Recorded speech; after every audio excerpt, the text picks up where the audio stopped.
भारत बंद और लगातार बारिश जैसी विकट परिस्थितियों के बावजूद भी बजरंग सेना संत दयालपुरी जी महाराज को न्याय दिलाने हेतु शहीद स्मारक जयपुर पर धरना प्रदर्शन और आक्रोश जताती हुई नजर आई।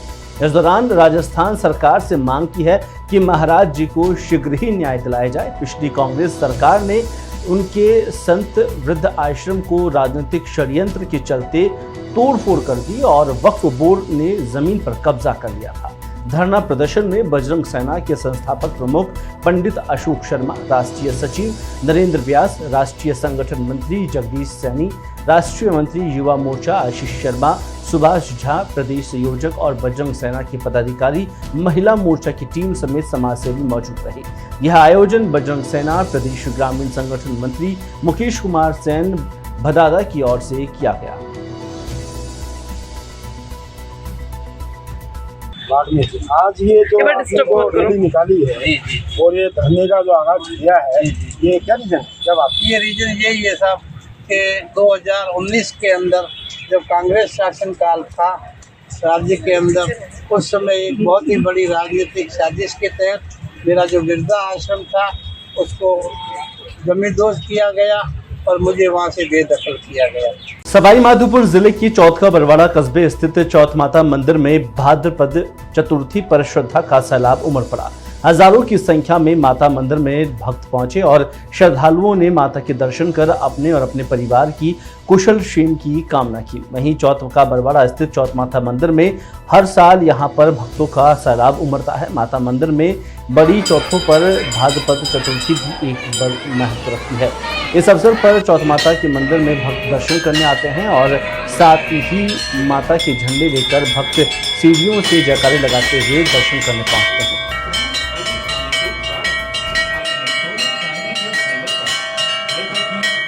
भादवा की चौथ जो साल में एक बार आती है, ये साल की सबसे बड़ी चौथ मानी गई है और लगभग राजस्थान में अभी तो एमपी इधर से हरियाणा वगैरह से भी यहाँ आते हैं दर्शन करने के लिए। और आज ये 4 चौथें होती है, उनमें एक ये चौथ है जिसमें लोग औरतें महिलाएं उजेड़ा करती है। काफ़ी सारी संख्या में महिलाएं यहाँ पर आई हुई है और एक महिला के साथ में अगर उजीना करना है तो 13 महिलाएं वो साथ में लाती है और उन सबको खाना खिला करके यथाशक्ति जो भी उनसे बन पड़ता है वो कपड़ा लत्ता मिठाई ऐसा कुछ दे करके उनको सम्मानित। आसीन के बंक्यूरानी रोड पर राजलक्ष्मी गार्डन वाटिका में सॉफ्टबॉल संघ भीलवाड़ा की साधारण सभा की बैठक हुई, जहां पर बैठक अध्यक्ष देवीलाल साहू की अध्यक्षता में हुई। बैठक में चुनाव अधिकारी कमलेश साहू द्वारा जिला ओलंपिक संघ के पर्यवेक्षक केसर सिंह बल्ला और जिला खेल अधिकारी भीलवाड़ा के पर्यवेक्षक हेमेंद्र सिंह राणावत, जिला खेल अधिकारी भीलवाड़ा के प्रतिनिधि और राजस्व राज्य सॉफ्टबॉल संघ के पर्यवेक्षक धनपाल सिंह सोलंकी की मौजूदगी में राजस्थान राज्य खेल अध्यादेश 2005 के अंतर्गत 4 वर्ष के लिए अध्यक्ष पद पर देवीलाल साहू को निर्विरोध निर्वाचित घोषित किया है।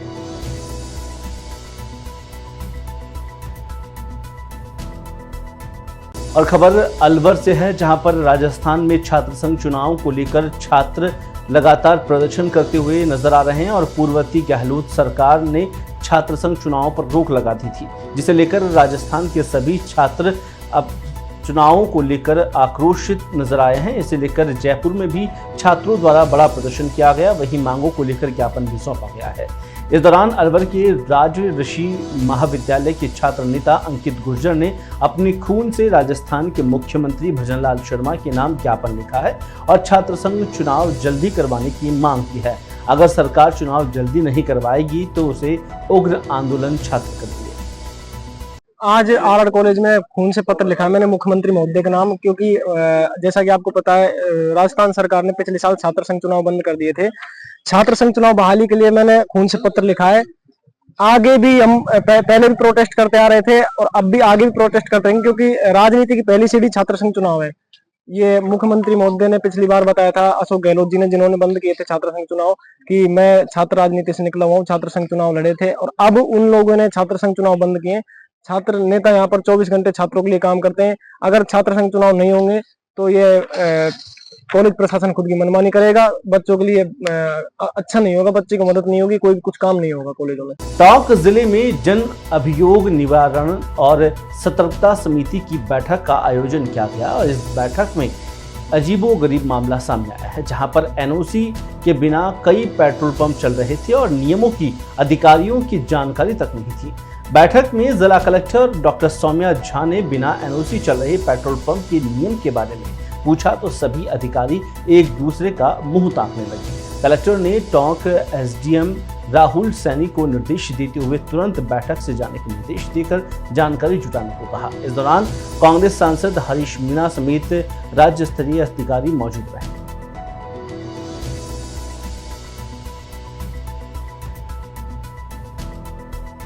कहाँ से आप आए हो, क्या समस्या है आपकी? ग्राम बंगोर से आए हैं। क्या मामला है, क्या हुआ? कलेक्टर महोदय ने यहाँ 70 अपराध में 3 साल से पेंडेंसी में चल रहा था एक प्रकरण जो बिना एनओसी पेट्रोल पंप शिवलिंग स्टेशन बंबोर है वह चल रहा है, वो असंवैधानिक रूप से चल रहा है। तो कलेक्टर महोदय ने पूर्व में जो कलेक्टर थे उन्होंने जांच के लिए कमेटी बनाई, जांच में साक्ष्य में सामने आया कि बिना एनओसी चल रहा है, तो अब तक उसके खिलाफ कोई कार्रवाई नहीं की गई। कल मान लो कोई बड़ा हादसा हो जाता है या दुर्घटना हो जाए, उसके लिए जिम्मेदार कौन, और इसके पीछे किसका हाथ है, कितना बड़ा सीक्रेट है, वो इसके बाद जांच में एक ही गांव में 2 पंप अगर फर्जी पाए जाते हैं तो जिला लेवल के हालात होंगे, इसमें बहुत मोटी रकम का लेन देन होता है। देखिए, आप एक बड़ा भ्रष्टाचार का आरोप लगाया कि 15 लाख 25 बिल्कुल बिल्कुल, क्या कहेंगे इसको लेकर, किस लेके का लेन देन चलता है? सब लेन देन होता है, बिल्कुल होता है, बिल्कुल होता है लेन देन। मान लो उच्च अधिकारी जिला कलेक्टर महोदय को जो फाइल चलती है उसमें तो मान लो कोई आंशिक ऐसी स्थिति सामने नहीं आती, मगर जो नगर परिषद में चलती है वो खुलेआम चलती है।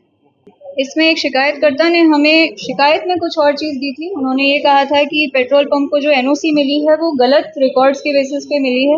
रिकॉर्ड्स हमने चेक कराया तो हमने ये पाया गया कि जहाँ पे रोड रिकॉर्ड में दर्शाया गया है एक्चुअल मौके पे रोड कहीं और है और फिर इस वजह से उसके पूरे नक्शे में थोड़ी सी भिन्नता है। तो अभी तक हमने यही बात कही थी। आज प्रार्थी ने एलिगेशन लगाया है कि उस पेट्रोल पंप के पास एनओसी ही नहीं है, तो हम वो फाइल चेक करवा रहे हैं। फाइल में लेकिन ये देखने में आया है कि एक एनओसी दिख रही है, तो इस मामले की एक प्रॉपरली हमें जांच करवानी पड़ेगी कि जो भी दस्तावेज हैं वो सही है या नहीं। अगर गलत है तो वो हमारी फाइल में कैसे आए, अगर सही है तो फिर रिकॉर्ड में और फाइलों में जो भिन्नता है उसको किस तरह से ठीक किया जाए।